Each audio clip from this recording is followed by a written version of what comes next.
Good.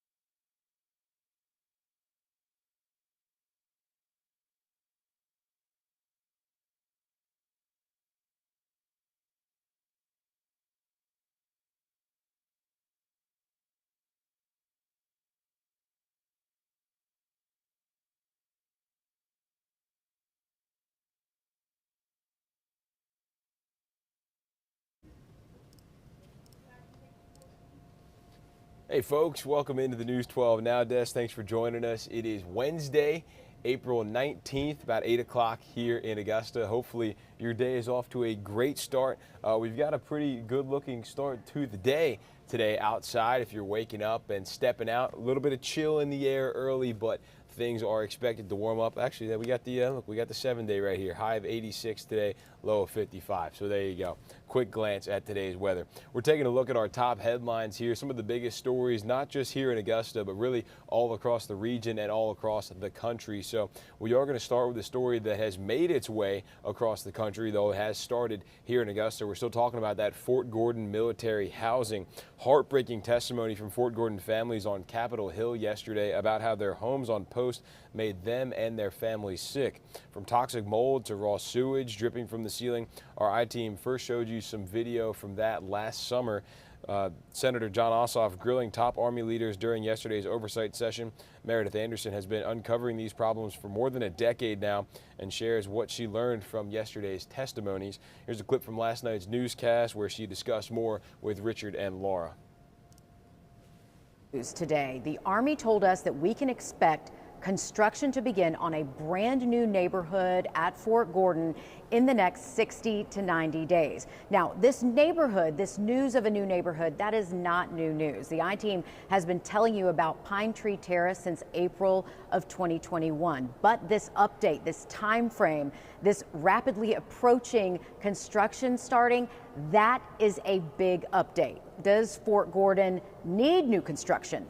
Desperately. Senator John Ossoff and I were talking about that after today's session.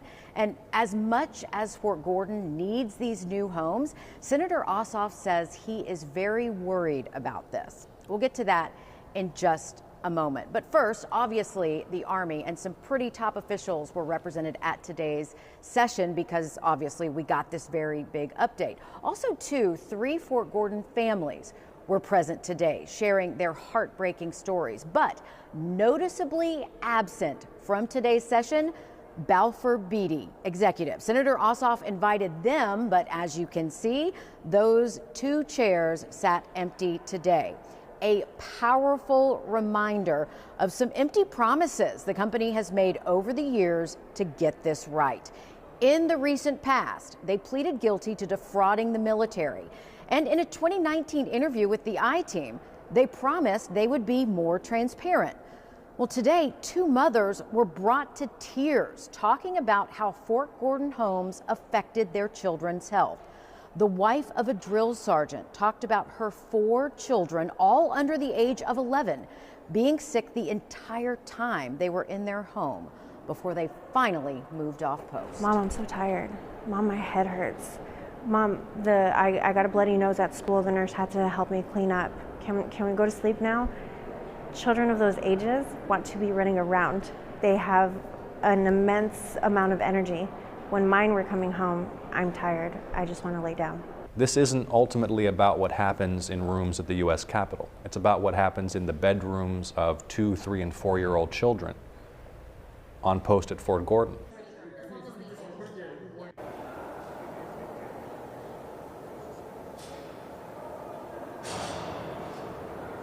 And I can tell you that the military families all wholeheartedly agree. Richard, Laura, I spoke with all of them after today's meeting, and they said they leave today with a feeling that something is going to get better, something is going to get done. And they answered that question, the same one that I asked all 3 of them, without hesitation. So that really goes to show you that Senator Ossoff's involvement, be it from being at Fort Gordon last week when they started the first in the nation unit by unit inspections, and even today holding this session 1 year after his PSI hearing, after his investigation, families are seeing some progress for the first time in a long time. And so that is so important. And they are really holding on to hope that something is going to get done. Now, this is important too, because when we were talking about this new construction, right, and I said that Senator Ossoff shared his concerns and some of his worries about that.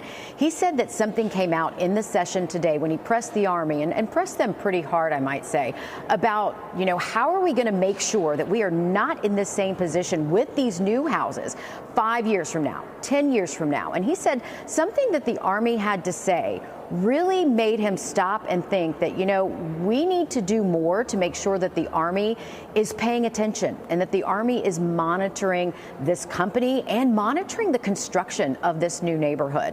We'll get into that a little bit more coming up tonight on News 12 at 11. But Richard and Laura, so much happened in this hearing today. And I just have to say, as a mother, hearing these two moms brought to tears about their kids being sick in their homes and feeling so helpless and unable to do anything about it, it was really hard to listen to, but it was really important that they say this in front of two important people in the Army, that this face-to-face meeting happened today because the Army is someone who can do something about it. These two people in there can do something about this. Certainly not what our military families deserve. And a lot of work yet to be done as those inspections are just getting underway at Fort Gordon and other places all around the country. Meredith Anderson live on Capitol Hill for us tonight. Meredith, thank you very much.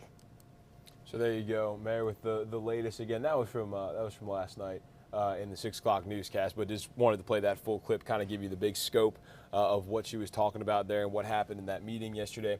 And we're actually going to be talking with Meredith here at the News 12 Now desk. I don't know if they'll be on the road yet or if they'll still be in Washington, but we are going to bring her in and we're going to take a big deep dive into all of it. We have a lot of sound from yesterday, from the interviews that we're going to go ahead and play for you. And so we'll just kind of take a big look at how yesterday's session went. Excuse me. We were streaming that, so you may have caught it here.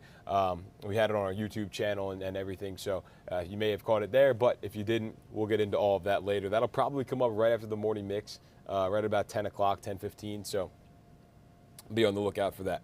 Okay, an update now on Jones Creek. A new buyer now owns the clubhouse after a contentious few months. For the next year, they'll work to repair and restore the space, but the buyer only bought the clubhouse and not the full golf course, which is not exactly what neighbors want. So what does this mean for the rest of the property? Well, News 12's Nick Velan spoke with the Homeowners Association, and they have been against this since day one. Yeah, well, right now they're cautiously optimistic. They say what's done is done now, and they fought the good fight. Now it's time to support the new owner. But they do have some nagging questions about the intentions of the new owner. When word got out today about the Jones Creek clubhouse being bought, it was something that the Jones Creek HOA president expected. This is not surprising, and we're excited. We're excited to have a new owner and the possibilities for this building and the facility itself. Robbie Raitt will be the managing partner of Jones Creek Clubhouse LLC. He says on his website, "We are excited about the future of Jones Creek and look forward to being a valued neighbor as we undertake the challenge of restoring and renewing the clubhouse. We will welcome the community to the restored building once we complete our renovations." The website says that the next year they are investing to repair, restore, and preserve the facility. But Tripp is concerned about the lack of conversation they've had with the new owners. To contact us, and that hasn't happened yet. So I would like to use this to reach out to him and say, we're available and anxious to talk to you to understand your intentions for the property. And he said that the possibilities for this area are endless. Excited about the possibilities and the opportunities, and we're really excited about the potential for them to partner with the driving range and the future golf course that we think is coming back. Yeah, and I reached out to see what the plans are with communicating with neighbors, and the PR representative says that this is all still in the early stages and couldn't give me a timeline. All righty, thanks for that, Nick, and it's something we'll continue to follow up on because I'm sure we have not heard the last of that as we continue to get that timeline from the folks over there. Was it Robbie Raitt LLC, is that what it was? Oh, Jones Creek Clubhouse. Anyway, we'll continue to follow up on that. Well, last week we told you about a growing maternal health crisis. 1 out of 5 pregnancy-related deaths is preventable, and black women face a higher risk. Our Taylor Martin has been tracking that story. She sat down with one woman pushing to give women the right to choose where and how they give birth, but her plan is facing a big roadblock. Katie Chubb is a mother, an entrepreneur, and most of all, an activist. I'm willing to go all the way to Supreme Court to get women's rights. The Good Old Boys Club is no match for millennial women. She's fighting for a freestanding birth center here in Augusta so women can have more options and an experience similar to what she had, giving birth to her first child. With certified nurse midwives, more natural practices, and more affordable births for all women, especially those with low-risk pregnancies. OB-GYNs can take on the higher risk patients. We'll take the lower risk patients. They can focus more of their intentions on the higher risk. Any complications that come up, they can have all of their attention. We'll take the lower risk. But her roadblock, Georgia's Certificate of Need program requires a transfer agreement with a local hospital. And while she's more than willing to work with hospitals here in Augusta, she can't get permission. We entered into a contract with a local doctor who has admission privileges at all 3 hospitals, and the government still said no. Now working with Pacific Legal Foundation, Katie is still pushing to bring the birth center to Augusta, despite the roadblocks. And at the end of the day, the hospitals view us as competition. So we have been opposed from opening out of competition, not out of safety. All to bring women another option. It's women's choice, it's family's choice as well. Katie's work continues with Pacific Legal Foundation, hoping to fight back against Georgia's Certificate of Need law. Well, after more than a year of uncertainty, Augusta has finally signed a contract with a new EMS provider. Contract negotiations with Central EMS began and wrapped up yesterday. City government reporter Craig Allison has the highs and lows on the signed deal with Central. What never came to fruition after a year for Gold Cross happened in a day for Central. I'm just pleased to have this behind us so we can move on to more important things. While it's being celebrated by most commissioners as a victory today, the deal comes with more services for taxpayers, but at a steeper price. For the city, the annual $2.65 million subsidy is being scraped together from ARP funds this year, a FEMA reimbursement, the reserve fund, and more. It also increases by 3% every year to account for inflation over the course of their 5-year deal. So by year 5, it'll be a nearly $3 million taxpayer commitment. This all passed on an 8-1 vote, Commissioner Guilfoyle being the only no vote. When you start looking at the contracts side by side, one of the things that really stood out to me was what was being provided in each contract. The contract that we looked at earlier this year had basically a total of 9 vehicles for $1.9 million. This one has upwards of 17 vehicles on the road at any time. For Central EMS, by their projections, the subsidy amount only gets them a 6.3% profit margin on their deal. They wanted 10. They also face penalties for not being able to meet 911 response times between 12 and 30 minutes. But if all goes as it has been for the past 2 weeks of starting in Richmond County, they've shown a 14-minute average. My medics tell me when they go into Walmart to buy something, the people are patting them on the back and thanking them for being here. It'll still be a battle to find a stable funding source down the road. For now, they're just glad to have the deal signed and ambulances responding to your emergencies. In Augusta, Craig Allison on your side. And while the contract revolves around that $2.65 million annual subsidy, Augusta will only have to pay for 8.5 months of it to finish out 2023.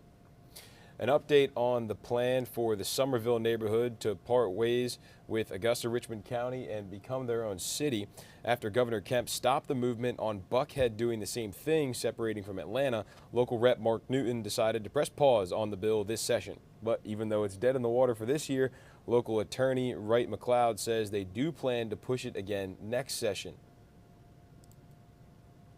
Richmond County commissioners approved more than $1.5 million in funding to fix problems at the Charles B. Webster Detention Center. In the last several months, we reported on complaints of no hot water and heat at the jail. Some of the planned upgrades include installing and repairing breakers and panels for any existing and new equipment, and a commode flush valve upgrade. Commissioners are also working on hot water equipment installation and shower work. The roof will also need replacing along with the windows. The money for the renovations will come out of American Rescue Plan funds and SPLOST 4. The cat euthanasia program in Augusta will be coming to an end. City leaders approved the Best Friends Animal Society's trap neuter release program yesterday. Last year, the cat euthanized almost 4 cats per day. This 3-year program will save the city money down the road because the average cost to euthanize a cat is about $110 compared to $60 in the trap neuter release program. Humane Society of Northeast Georgia says if the 5-year program succeeds, we will see a 92% save rate. A family's waited more than 3 years for details and closure after a crime that shocked Augusta. Police say Eddie Cruey's wife killed him with a horseshoe stake before burying him in their yard back in 2019. This week, his wife, Sandra Dales, goes on trial. Jury selection wrapped up yesterday. Our Hallie Turner was there for the proceedings. So jury selection began yesterday, but it carried over into today. It's a process that's taken nearly 3 years to get to this point. They were swearing jurors in at the end of the day today, but trial never moved forward, and it won't until tomorrow. Some say time heals a lot, but the Cruey family says it leaves too much to think about, and they just want closure so Eddie can truly lay in peace. To get closure on that has been, it's been mentally taxing. But I would say that however this trial comes out, guilty or not guilty, I'm finished with it forever and ever. You know, because of the saying that time heals all, that as time passed it would get easier, but it just gives you more time to think about it and contemplate it and, you know, be tormented about it. Opening arguments in the trial begin first thing in the morning at 9 a.m. and if found guilty, Sandra Dales is facing life in prison with or without parole on top of 10+ years for concealing the death of her husband, Eddie Cruey. So there you go. You heard Hallie say there. Opening statements begin at 9 o'clock this morning. So in just about 45 minutes now, Hallie is on the way there. She'll be there for those opening statements, and we'll have more from her coming up a little bit later this evening. Well, it's been 12 days since, or 13 days now, since someone killed a 15-year-old aspiring football star on Old McDuffie Road, and there are very few details about what happened, leaving his family stuck in their grief, calling for Zaire Person's killer to step forward. Last night, his family sat down with our I-Team to talk about what happened that night. Will Rio gives us a close look at the numbers in the growing crisis of gun violence impacting our youth. He was good grades, athlete, stayed out of trouble, mannerable, all the good things you can look for in a kid. That was him. And yet, gun violence in our community knocked on Zaire Person's door unexpectedly. We don't know why, you know.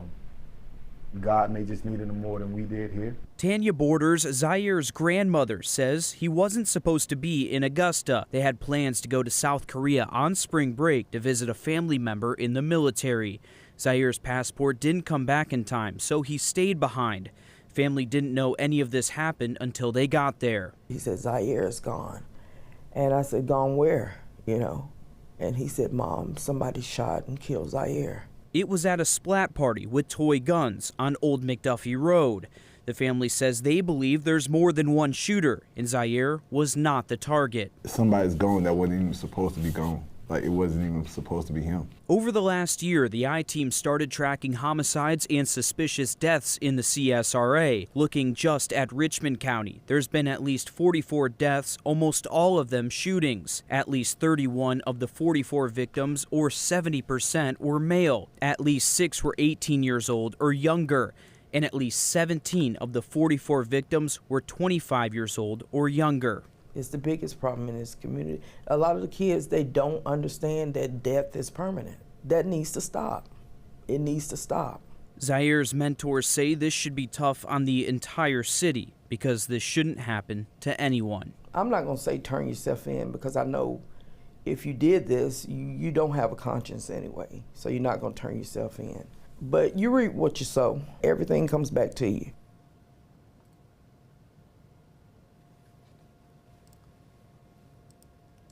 Family in a lot of pain, certainly, about what's going on there. Zaire, the second teen to die really within about a week of each other. Remember, 13-year-old Buddy Brown was killed outside of his apartment while he was picking up just a food order. So 2 very tragic losses there. Okay, if you have a sweet tooth, you may want to like this. A new tenant is coming to the plaza at Evans Town Center. The Alumni Cookie Dough. This franchise sells cookie dough by the scoop or pint in milkshakes and more. They're also partnering with Rooted Coffee House to sell specialty coffees. Early voting is underway in North Augusta. 3 seats on City Council are up for grabs. On the ballot are 2 incumbents, Kevin Toole and Eric Presnell. There are also 2 new faces, Richard Adams and David Buck. All 4 candidates say they're focusing on the city's growth. Early voting happening now until April 21st, with polling locations open Monday through Friday from 8:30 to 5.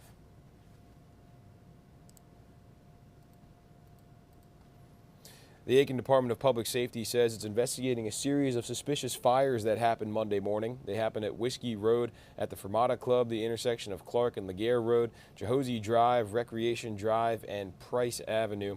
Authorities say this car and driver were seen in the area of one of those fires, and they're wanted for questioning. If you have any information, call the Aiken Department of Public Safety, or you can submit an anonymous tip as well. No discipline for former Augusta District Attorney Natalie Payne after allegations of violating professional conduct. Georgia's Supreme Court made that announcement earlier this week. In early 2020, the State Disciplinary Board found probable cause Natalie Payne received a recording from a private meeting found between the suspect and their lawyer. The sheriff's office originally told him it would not be recorded. Payne denied any wrongdoing. She now works as the assistant attorney, district attorney for Columbia County. A lot of eyes will be on Georgia in next year's presidential election as it's become one of the nation's biggest swing states. State House reporter Abby Casoris talked with some independent voters who could play a big role in deciding the country's next commander-in-chief. I'm an independent. I don't believe in that process. I don't believe in being locked down to a party. With more people identifying as independents, Murray Dabby's Facebook page, Independent Georgia Voters, is growing. Someone who is not for the two-party system as it is, that the two parties have been locked in. They're corporate entities, both of them. Georgia is top of mind for any national candidate. According to Landmark Communications, there are more swing voters outside of the 21 metro Atlanta counties. Oconee, Forsyth, Greene, Cobb, and Clark counties have the most independent voters in the state. There's a dichotomy of what people call themselves versus how they really vote. You have a lot of people who are Republican, behaviorally speaking, they will vote for Republican candidates, but they don't like using that term as much. We're seeing a rise of that now among Democrats. Hello, Georgia! With President Biden's approval rating dropping, my fellow Americans, tonight and a possible matchup with Republican challenger Donald Trump, Roundtree expects that voter turnout is likely to drop if parties do not appeal to more voters on the fringe. Because there are fewer candidates on the ballot for some of these major races, other than president, it could have a suppressive effect on the turnout. It may go down a little bit because of that. That Gallup poll found that over the last few years, independents have switched from leaning more Democrat to Republican. Roundtree says those numbers are true here in Georgia as well. In Alpharetta, I'm Abby Casoris. Human trafficking is a problem here in Augusta and across Georgia. The organization CareSource hosted an event with the state's First Lady, Marty Kemp, who also serves on the Grace Commission to tackle the crime. The First Lady led a discussion with top advocates, law enforcement, and healthcare agencies on what can be done to stop human trafficking in the state. Just last week, Governor Kemp signed a law requiring businesses to post info sheets that would help any potential trafficking victims. Supporters say the steps are much needed, especially in Atlanta. We have, the world's busiest airport, where this opens up opportunity for trafficking, especially of children and young adults. Richmond County has information sheets for possible human trafficking victims in restaurants, gas stations, and some public restrooms. Dr. Charles Stanley, who served as the senior pastor at First Baptist Church Atlanta and the founder of In Touch Ministries, has died. Stanley died in his home Tuesday and served as the pastor for more than 51 years. Governor Brian Kemp released a statement saying, in part, quote, Dr. Stanley's ministry reached countless souls around the world, and we were honored to attend his final sermon. Stanley was 90 years old. Let's go across the river now to South Carolina. Consolidation is oftentimes a controversial word in South Carolina public education. Some lawmakers want to consolidate or combine even more school districts across the state. State House reporter Mary Green details how many districts their proposal could affect. think for a lot of these counties here, I think it'll work well for those kids. You reduce the number of superintendents, you reduce the number of assistant superintendents, you reduce the number of assistant superintendents. This bill would require there only be one school district wholly located in every county in South Carolina. So this would impact the 11 counties across the state in which there are currently 2 or more districts. The bill would allow part of a county to be included in another neighboring county's districts. It would result in the number of districts shrinking from 73 now statewide to 46. The bill faces pushback in counties like York, which currently has 4 districts and is growing in population. My district of almost 10,000 students, my families have access to me whenever they want to have access to me. If you put me as superintendent or anyone else as superintendent of a county the size of York County, the access to district leadership and to the board and to the decision making that has to go into helping students becomes much, much less. A fiscal impact study found there would likely be a one-time cost for all these consolidations, but any additional costs or savings past that would be hard to determine. Certainly there is one CEO, we do understand that, but when you have a district the size of the entire York County, you would still need multiple people doing multiple responsibilities. So you might not have one transportation, you might have 2 or 3 transportation directors that go to different parts of the county. The House subcommittee held a hearing on this bill yesterday afternoon, which is the first step of the legislative process. With this year's legislative session ending next month, that means work on this bill will likely continue next year.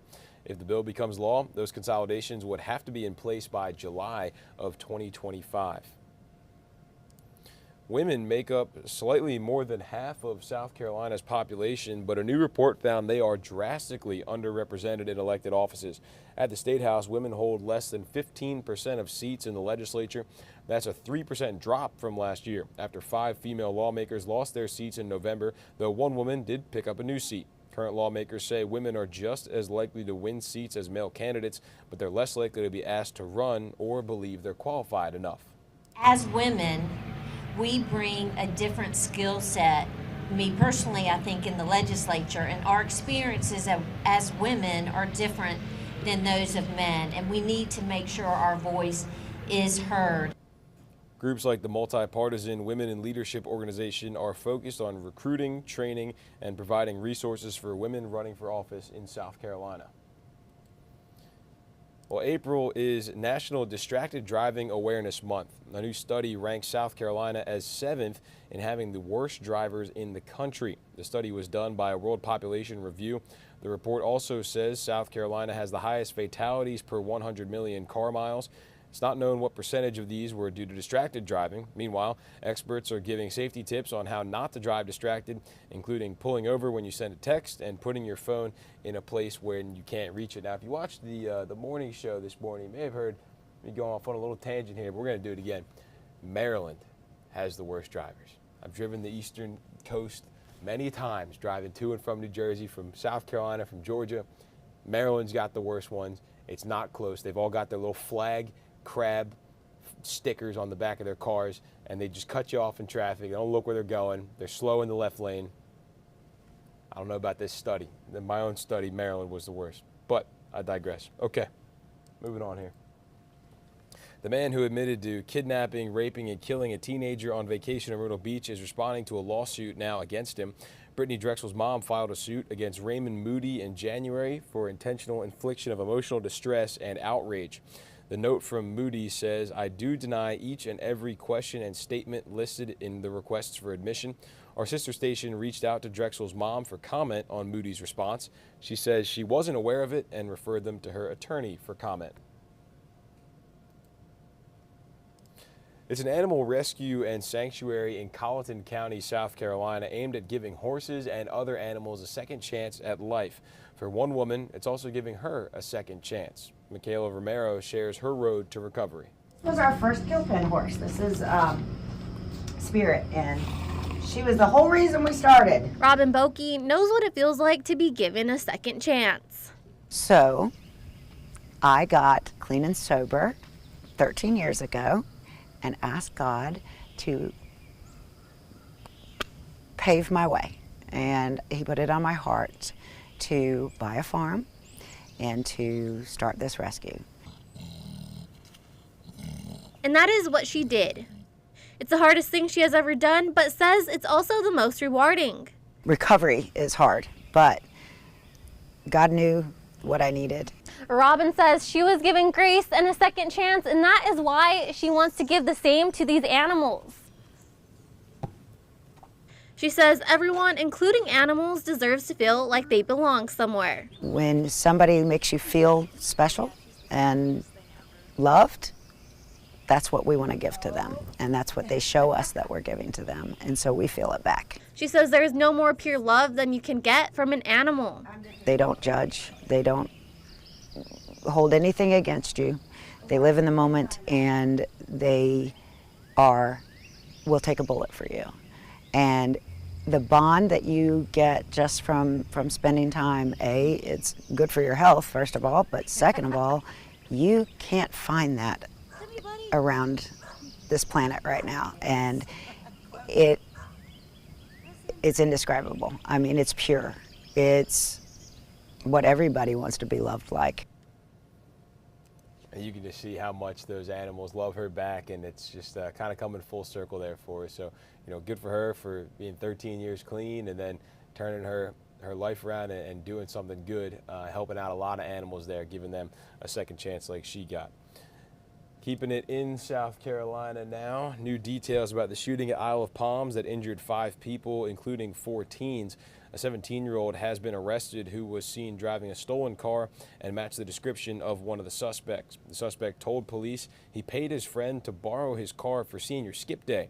And even though police didn't find any weapons in the car, they found a photo of him holding a rifle the same day as the shooting. A family from Columbus, Ohio is dealing with a horrific tragedy. Their 13-year-old son is dead after he overdosed on an over-the-counter medicine. The family says their son was trying to copy a TikTok challenge. Stephanie Dupree spoke with the relatives about the teen's death.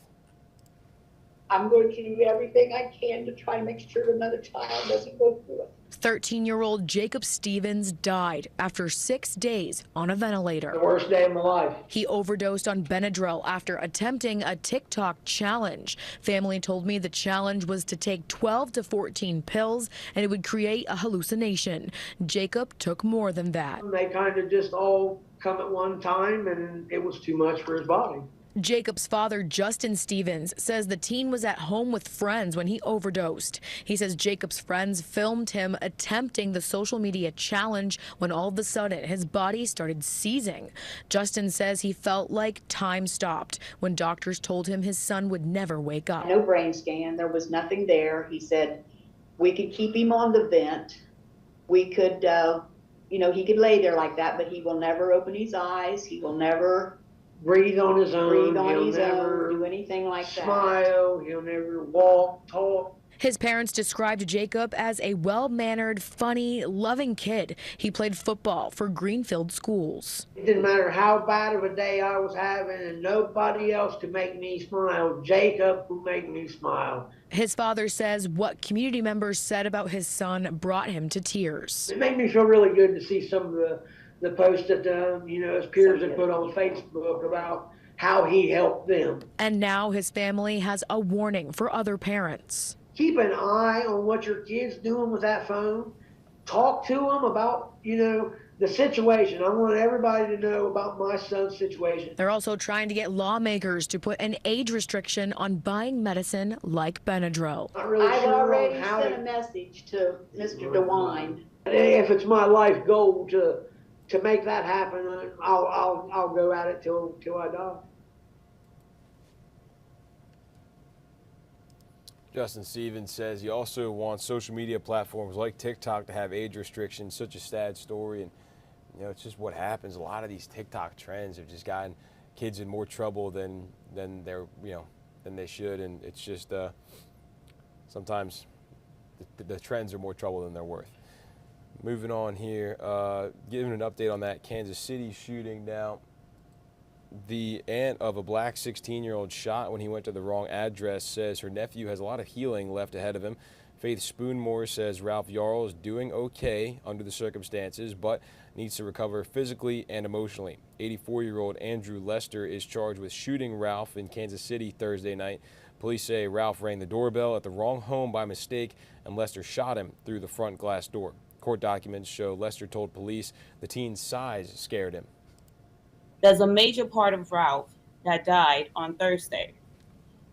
What Ralph went through, he lost a part of himself that day. I doubt Ralph is even 170 pounds.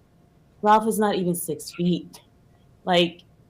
Ralph, when you see Ralph in all of the pictures that you have seen on social media and everywhere else, I don't see how you see fear.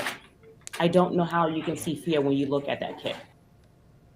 The family's attorney says Lester shouldn't be able to use Missouri's stand your ground law as a defense. He says it only applies to forceful attacks, and Ralph was simply standing outside the front door waiting for somebody to answer.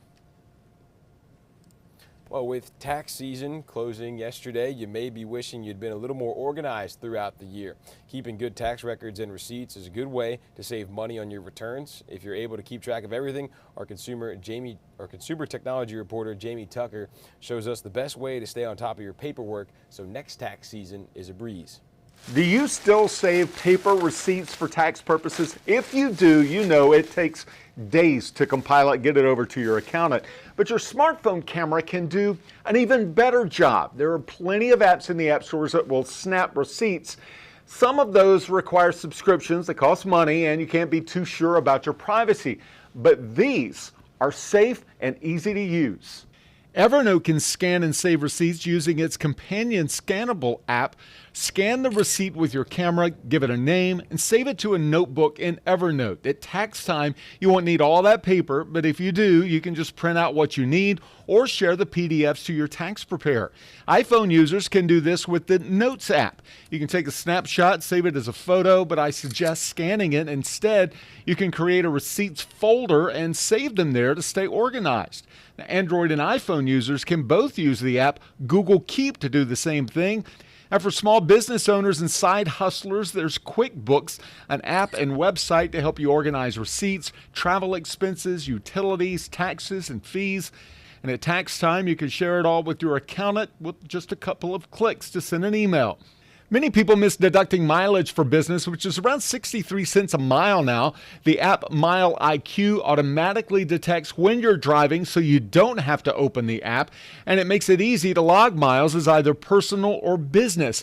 And at the end of the year, Mile IQ generates a mileage report for the IRS.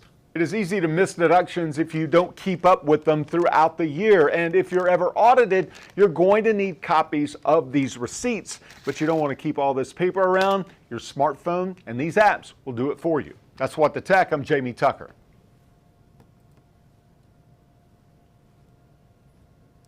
And if you haven't filed your taxes yet, yesterday was the last day, but if you filed for that extension, that goes up until October 15th. Well, on to sports now. The Westminster boys soccer team is breaking records with a new coach. Alyssa Lyons caught up with them as they get ready for the final stretch of the season. Westminster boys soccer is kind of like a new Taylor Swift album. You know it'll be good, so you buy in anyway. So good that when they win, it's almost like hearing a broken record. Hey, that's a good thing because they just broke another one. There's always been that pressure to win. An expectation set, a standard to uphold. Our theme for the year, which is Thusia, which means sacrifice, just a sacrifice from all the guys that are on the field to give it all they've got. All the guys that need to play 80 minutes have to play 80 minutes and play it to pretty much perfection. All under a new coach. It was actually going to be the first year in 29 years I haven't been a head varsity soccer coach. It took no arm twisting. The Wildcats found someone to lead the program with a resume just as extensive as their own, Sean Brower. He won 5 state championships in 3 states with just as many runner-up appearances. Well before the season started, he made genuine relationships with us and really made it easy for us to do.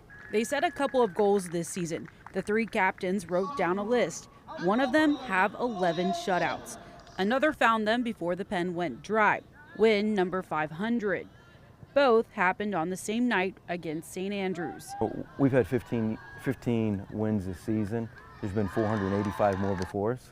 And so to understand their coaches and players and families, that we're just standing on their shoulders. And so it's kind of hard to kind of grasp. You don't get it back. And it's going to be a once-in-a-lifetime moment. We're not going to be around for the 1,000th win, at least I won't be. It was a lip-sealing win in more ways than one. That's definitely something that I do a lot, comparing ourselves to other bigger public schools, because obviously we don't have the same name as they do. But I think that classification is a little bit overrated sometimes.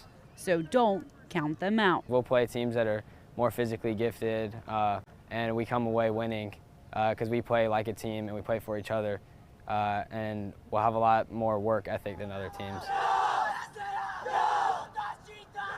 And the postseason is just around the corner. I'll be back with more later on this evening. Okay, thanks, Alyssa. Westminster cruising this season, 16-0-1 on the year.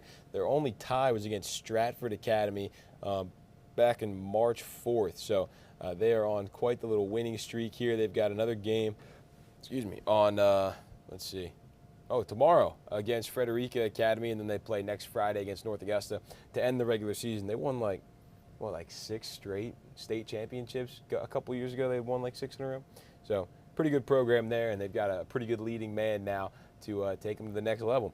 All right, a local private school is getting ready to celebrate after getting $500,000 this year. SOAR Academy received a STOP award from the Yass Prize Foundation that awards funding to non-traditional schools doing innovative things. Our Maria Sellers stopped by the academy to see how it's providing education to neurodiverse students. For 8th grader Carter Hazuda, school hasn't always been easy. I went to public school, didn't have the best experience. It was just a struggle to learn and comprehend things like the other students in the school. After going from public school to private school to school at home, So then we finally found SOAR. a school that serves students with autism spectrum disorder, dyslexia, and any other form of neurodiversity. It's been a great experience. Hazuda says what makes the school unique is teachers like Tiffany Scott,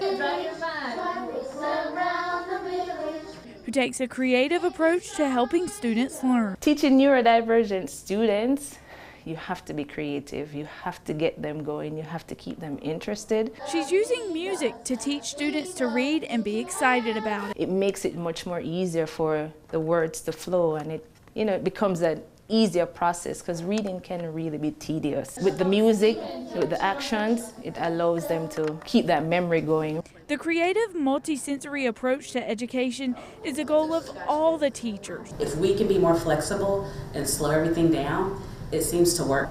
So by us providing that one-on-one intervention and being willing to take them back to the foundation without making them feel small, it's huge. It's helping students like Hazuda soar. I was so behind whenever I came here. I was multiple grades behind from what I was supposed to be in. I've caught up monumentally from then. In just a school year's time. In Evans, Maria Sellers on your side. And that creative approach earned them $500,000 in an award for innovation. The director says they hope to set up the learning pods across the region to serve even more students. And for more information on SOAR Academy, head to WRDW.com. That's also where you can find out about any of these stories that we've talked about and much more.